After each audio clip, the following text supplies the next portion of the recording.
Drawing unemployment is like drawing straws. Drawing unemployment is like drawing straws. We come up short of the rich folks' law. Living on nothing while hunger works full time. Living on nothing while hunger works full time. You think this march is going to change the atmosphere in this country? I know it will. I know it will.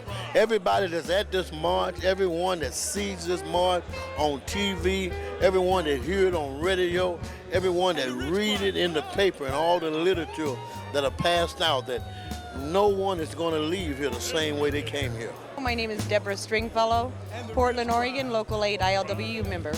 And why are you here today? I'm here to support the Million Worker March. Do you think this movement is going to catch on? Oh, it's going to catch on. It has caught on. At this point, it's kind of like a snowball. We have no control over it. It's just going to continue because people are awake now. And it's like you're tired of being tired. We're tired of going unheard. And a change is taking place. This is history. And what we get, we've been slaving. I want to introduce Ralph Schoenman, who is the media coordinator for the Million Worker March, done an outstanding job over many months to build this. This has been a struggle, uphill struggle, because ain't no lying, sisters and brothers, there's some people who did not want us to have this. They told us we couldn't have it. They told us the election's too important. Working people can't speak in their own voice. And we said, wait a minute, why? Why can't we come out here and speak in our own voice? And they said no, and we said yes, and today we're here. So please give a warm welcome for Ralph Schoenman.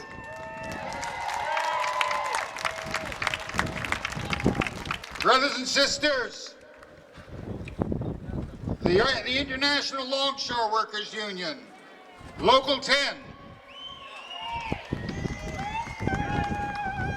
the brothers and sisters who shut down the port in opposition to apartheid-loaded ships, the brothers and sisters who shut down the port in defense of Umia Abu Jamal, the brothers and sisters who shut down the port of Oakland to prevent a scab-loaded ship from Liverpool, the Neptune Jade, from offloading at Oakland, and then at Portland it was refused, and then at Seattle it was refused, and then at Vancouver it was refused, and then at Yokohama it was refused.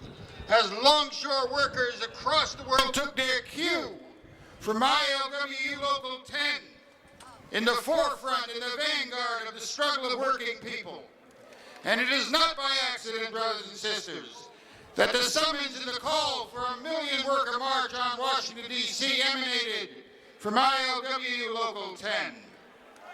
And it was, brothers and sisters, in 1967 that Martin Luther King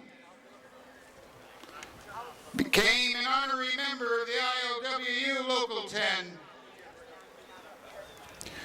when he was instrumental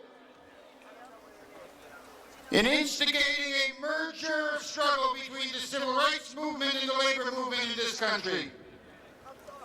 When the first African-American official,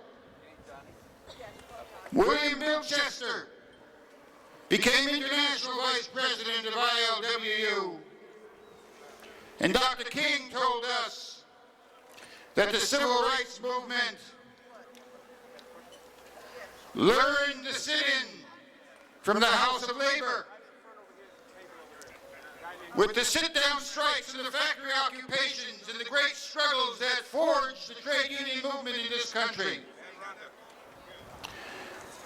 And Martin Luther King said that the struggle for civil rights was now a struggle for working people.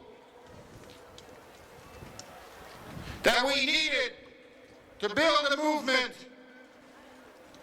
in which the fight for our rights was confronted by the responsibility of addressing the questions of class.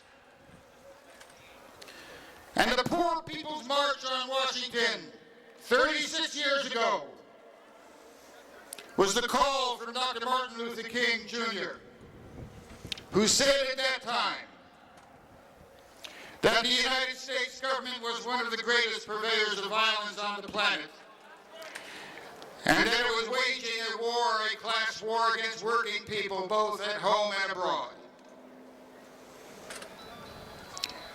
He summoned us, brothers and sisters. He set us on the path of building a movement of the rank and file of working people to transform America. And now Martin Luther King was a man who argued by example. And when he went to Memphis, Tennessee, to march with the sanitation workers there, and he stated that we will have to sit in and sit down at the White House, at the Congress, throughout Washington and around this country, and to forge a struggle for rights rooted in working people at the point of production. He pointed away, brothers and sisters, and he was removed from us for that very reason. We're here today, working people